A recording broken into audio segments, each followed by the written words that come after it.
సిద్ధం ప్రభంజనం అడుగడుగునా అదే జన సందోహం. మార్చి 3న అదే జన సునామీ రాబోతోంది.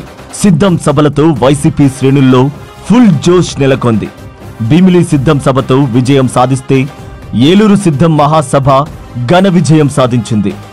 జగనన్న అడ్డా రాయలసీమ గడ్డ అనంతపురంలో జరిగిన సిద్ధం సభ 1 మిలియన్ పైగా మద్దతుదారులతో దక్షిణ భారతదేశ రాజకీయ చరిత్రలో కని విని ఎరుగని సరికొత్త రికార్డు సృష్టించింది.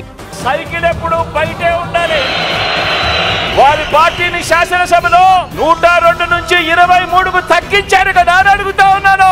అదే పని మరోసారి చేయడానికి, చొక్కాలు మడత వేయడానికి సిద్ధంగా ఉన్నారు.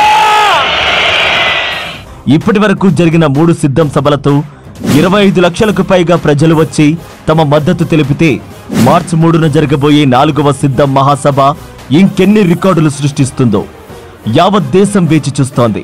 ఇవన్నీ చూస్తుంటే మళ్లీ జగనన్నదే ప్రభంజనమని ముక్త కంఠంతో చెబుతోంది.